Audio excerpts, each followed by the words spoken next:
What up, Marsh Pod? Fresh off the Big Apple Classic Championship game, we had the semifinals and the finals. Bilardi's boys falls to Team Bay Breakers. Team Loveless beats Best Coast. Loveless then really put it to Bay Breakers, and I wanted to talk about that. Team Loveless, and I said this on the broadcast, of the semifinal between Best Coast and Loveless, I thought that Lace Darius Outlaw and Mikey Williams was the best backcourt in SimWorld. I stand by that. I don't think that's a hot take. I think that's a reasonable take. I'm still very high on Lace Darius Outlaw. I might be the only one holding stock in Outlaw, but I'm not selling, man. I'm diamond hands over here. I'm not selling. I'm not fucking leaving. Okay? And I thought that they were the best backcourt until they played Team Loveless, and Norman Nations and Drake Harvell put it to them in a classic, well, I think it was 18-16. I mean, a really exciting game in which Best Coast had to just rally back. They were down 11-9. It was a great game. But Team Loveless holds on there and then puts it to Team Bay Breakers. Just dominant performance from the guard play. And I think Norman Nations and I think Drake Harvell might be the best backcourt in the country. I think it's let's say it this way. I'm not saying they are right now, but I'm saying they could be by the end of the season. If that happens, I wouldn't be surprised. They complement each other, and I thought E said it very well on the broadcast. He said Norman Nations is a better complement to Drake Harvell than LeGerald Carroll was. And LeGerald Carroll is a phenomenal shooter, and I remain high on him despite some of the issues that he had in terms of his work ethic, questions about his work ethic, both at Chicago Stars at the time and now out in California with UCLA. But Norman Nations is the best fit with Drake Harvell, and I'm actually very jealous of E for him being the one that picked that out, because Norman Nations is a phenomenal on-ball creator, and that's something LeGerald Carroll just couldn't do. And that put the burden on Drake Harvell to create so much more. And that, I thought, is what hurt Lakeshore Drive last year. Adding Norman Nations to this group, I think, is a great win for that backcourt. I think they are a great combination. I think they should be one of the better ones in the country to start the season, if not better. And I think they've inserted themselves in what was entering the season as kind of this question mark of what exactly is Lakeshore Drive. And look, I said this earlier. I thought that the decision, man, we are speaking good today. The decision by Brian Loveless to leave now Bay Area to go to Lakeshore Drive, I questioned it. I got to eat crow on that one. I think with Norman Nations and Drake Harvell, he's got better pieces, and I think that showed up in this game. A game that Brian Loveless didn't coach, mind you, but against Bay Breakers, where Caden Shipp just kind of looked lost.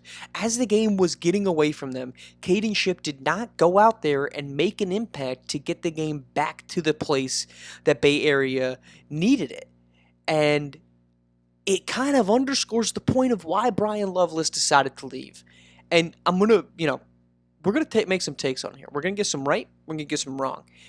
The Brian Loveless one on the roster construction being the same was wrong. Now, I think at this point, I should say that. Let's caveat this. At this point, because Bay Breakers has a lot of potential. Trey Hyman, Royce Anderson, Xavier Pope.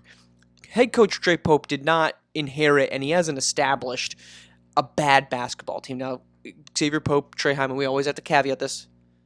They are non-official commits. They've claimed they're going. I still think this is a good team. I don't know that this roster, as it's constructed, is the same roster if Brian Loveless is in town. Let's say that. I think it's not. I don't think he gets Pope. I don't think he gets Hyman. I don't think he gets Royce Anderson. So to compare the complete body of work, that's a little unfair. But when you go to LSD and you have Norman Nations and Drake Harvell, that's a really good combination. And you kind of, at the same time, you kind of feel bad a little bit for Caden Shipp and Curtis London and those two guys who had been on the Bay Area team last season. You have to imagine they wanted to win that game against again, not coaching, but Brian Loveless's group, players on his team that Brian Loveless, had chosen to play and coach with, or uh, coach rather than you if you're Caden Ship. That hurts. That's gotta hurt. And like I said, neither of them looked like they were in place, right? They both looked a little out of place as the lights got bright. So an incredible addition, an incredible performance by Nations and Harvell. I don't think this means the sky's falling in Bay Area. The X-Men, they got knocked out. That'd be Hyman, Anderson, and Pope. They got knocked out in the opening round. Bay Breakers didn't really hold their own against a really good, now we know, Team Loveless squad. I don't think the sky's falling in Bay Area. But that's not a great tournament for them. Let's say that. This wasn't a great tournament for the Bay Area Breakers overall. It was a great tournament for Brian Loveless. One other thing. This happened Tuesday night. The introduction of Benari James. And we are always going to have the personalities of our league is going to be exposed positively and negatively by the players, and it's going to be brought to light by the players in a good way. But what is currently happening right now with Benari James is fascinating. Now, he had a good couple clips that came out today. I saw them. They were okay. But this is a dangerous game you're playing, Benari. This is a dangerous game. Today, earlier this morning, we're recording this Wednesday, just minutes after the end of the Big Apple Classic game. But earlier this morning, Carmelo Anthony's son, Kyan Anthony, joined the league. Now, the normal person who's familiar with Kyan Anthony would say, that's a big ad. But not Benari. No, not Benari James, because Kyan Anthony is just another guy, quote unquote, in my way while I'm going to the top. Benari, you're walking a dangerous game. You're putting stuff out there that's not easily retractable.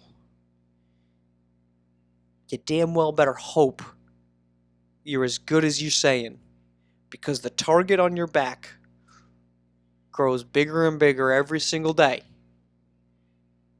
And you're starting to throw some names out there that I'm not sure you're going to be able to top. We're going to find out. And we're going to hear about it one way or another. And I am excited for that day. All right, we'll see you next week.